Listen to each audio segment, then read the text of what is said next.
Okay, quick question before we start. Think back to the last time you got a raise, or a bonus, or any unexpected chunk of extra money landing in your account. Now be honest, within how many weeks did your spending quietly go up? Not because you made some big dramatic decision to spend more. It just happened. A slightly nicer apartment, a slightly nicer car, food delivery 3 times a week instead of once. A subscription here, a subscription there, none of them expensive on their own, all of them somehow adding up to a number that makes no sense given you're supposedly earning more than ever. Here's the part that should genuinely bother you. Most people who get a raise end up feeling exactly as broke, or sometimes even more stressed about money within about a year. Not because the raise wasn't real, because something invisible ate it. Today we're hunting that thing down. It's called lifestyle creep, and it might be the single sneakiest financial villain nobody ever warned you about, because unlike overspending, it doesn't feel like overspending. It feels like just living a little better. That's exactly what makes it so dangerous. Welcome back to Capital Frame. If you caught last episode, you already know we've been digging into the psychology behind your money habits, where they came from, whose voice is actually running the show in your head. If you haven't watched that one yet, go back and start there, because everything we talk about today builds directly on it. Today's episode is the natural next step. What happens the moment more money actually shows up, and why your brain, trained by everything we covered last time, quietly sabotages the win. Let's start with the math, because the math alone should be shocking enough to hold your attention. Say you get a 10% raise. On paper, that's fantastic. That's a real, measurable increase in your earning power. But here's what actually tends to happen in the months that follow, based on how spending behavior typically shifts after an income bump. A chunk goes to a nicer living situation. A chunk goes to eating out more, because now you can treat yourself, which used to be occasional and slowly becomes routine. A chunk goes to upgrading things that were working just fine, the phone that still worked, the car that still ran, the wardrobe that was already decent. Individually, every single one of these decisions feels reasonable, justified even, you earned it. That's the exact phrase your brain hands you every single time. You earned it. And you did earn the money. But did you earn the belief that it all needs to be spent immediately on upgrades you weren't even thinking about 3 months ago? This is lifestyle creep in its purest form. Your spending rises to match your income, quietly, automatically, almost without your permission, until the gap between what you earn and what you save looks exactly the same as it did before the raise. Sometimes worse. You got promoted. You make more than you ever have. And somehow, mysteriously, you still feel like you're one bad month away from trouble. That's not a coincidence. That's creep. Now let's connect this back to episode 1, because this is where it gets interesting. Lifestyle creep isn't really about willpower.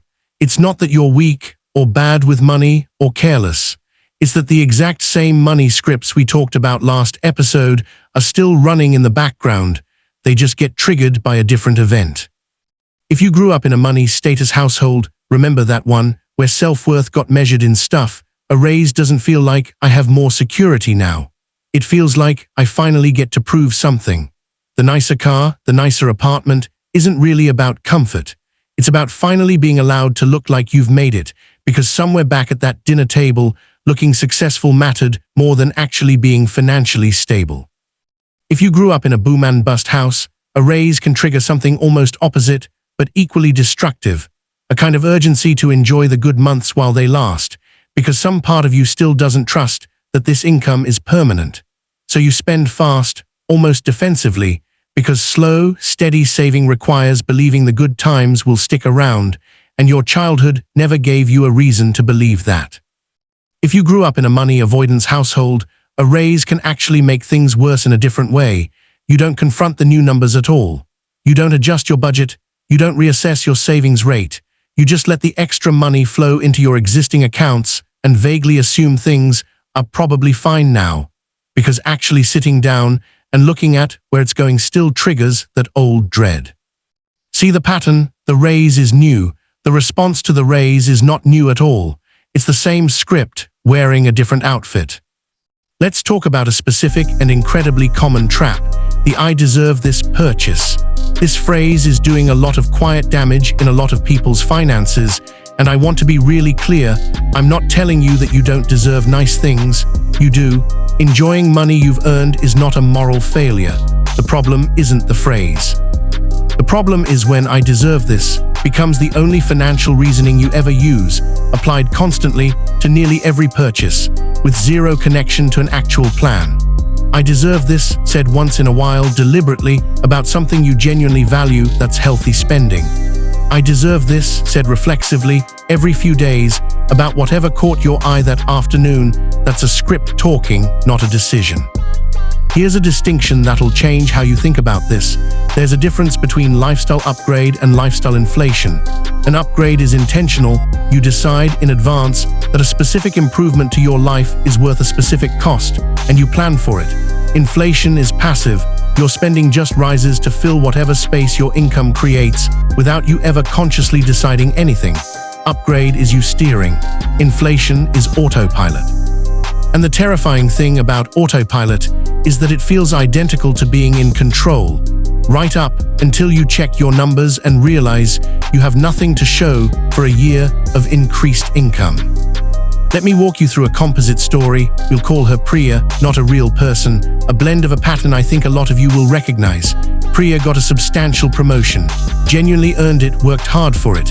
Within about 8 months, her rent had gone up because she moved somewhere just a little nicer. Her car payment had gone up because her old one, which was completely fine, suddenly felt beneath her new title. Her takeout spending had roughly tripled because celebratory dinners slowly turned into just dinner most nights. None of these felt like reckless decisions in the moment, each one on its own. Seemed totally reasonable for someone at her new income level. But stacked together, they quietly absorbed the entire raise, plus a little more, and her savings rate, the one number that actually should have moved, hadn't budged an inch. The moment that woke Priya up wasn't a crisis. It was smaller than that, and honestly more relatable. She sat down to check what she'd actually saved over the past year, expecting the number to reflect her promotion, and it was almost identical to the year before. Same number, different job title, different apartment, different car, same bank balance. That gap between "I'm earning noticeably more" and "I have basically nothing extra to show for it" is exactly where lifestyle creep lives, and it's often completely invisible until you specifically go looking for it. So how do you actually catch this before it eats an entire raise? A few things that work, because they interrupt the automatic part of the process rather than relying on willpower, which, as we talked about last episode, is fighting a losing battle against a script that was installed decades ago. First, the moment more money arrives, a raise, a bonus, any income bump, decide where a fixed percentage of it goes before you feel the extra cash in your day-to-day spending. Not after you've lived with it for a few months and gotten used to having it around. Immediately. Even something simple, like automatically increasing what moves into savings or investments the same week the raise hits, means the money never really has a chance to become available in your mind in the first place. You can't creep spending you never actually saw sitting in your checking account. Second, separate the celebration from the pattern. It is completely fine, genuinely, I mean this, to celebrate a raise with something specific and intentional. A nice dinner, something you've wanted for a while, that's not the enemy here. The enemy is when that one-time celebration quietly becomes the new baseline, the new normal Tuesday, without anyone ever deciding that on purpose. Third, run what I'd call an annual lifestyle audit. Once a year, look back and ask yourself plainly, has my spending gone up? And if it has, can I actually point to the specific decisions that caused that, or did it just sort of happen? It just happened is the tell. That's creep operating exactly as designed, quietly, in the background, counting on you never asking the question in the first place. Fourth, and this connects straight back to episode 1, go back to that, whose voice is this exercise? When you catch yourself reaching for an upgrade right after a raise, actually pause and ask, is this something I'm choosing, or is this an old script demanding I finally prove something, finally relax, finally feel secure, through a purchase instead of an actual plan? Sometimes the honest answer is, yeah, I just really want this, and I can afford it, and that's fine. Genuinely, sometimes that's the true answer, and there's nothing wrong with it.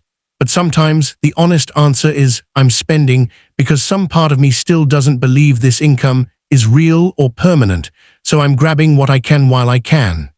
Those are two very different situations wearing the exact same receipt. I want to touch on something a lot of finance content skips entirely because it's less flattering. Lifestyle creep isn't only a personal failing to fix with better discipline. It's also, frankly, somewhat designed. Marketing, social comparison, even just the algorithm quietly showing you what people at your new income bracket supposedly own, all of it is engineered to make the next upgrade feel not just appealing, but almost expected. You're not just fighting an old childhood script. You're fighting that script plus a very sophisticated, very well-funded industry that profits every single time you decide the old thing isn't good enough anymore. Knowing that doesn't make you immune to it, but it does mean you can stop blaming yourself entirely for something that isn't purely a willpower problem. Here's the piece that ties this whole episode together. A raise is not by itself financial progress. It's potential. It's an opportunity for progress. What actually determines whether that potential becomes real security is a decision, usually a quiet, boring, unglamorous decision made in the first few weeks after the money arrives, about where it's actually going to go. Nobody films that decision. Nobody posts about it. It doesn't look like success from the outside the way a nicer car does. But it's the only part of this entire process that actually moves your life forward, instead of just moving your spending sideways. So if you take one thing from today, let it be this. The goal was never to never enjoy a raise. The goal is to make sure you're the one deciding how it gets enjoyed, instead of an old, invisible script quietly making that decision for you and calling it a treat. Now, quick heads up on where we're headed next, because this connects directly. We've talked about where your money beliefs came from and what happens when more money shows up. But knowing all of this still leaves one massive gap, an actual system.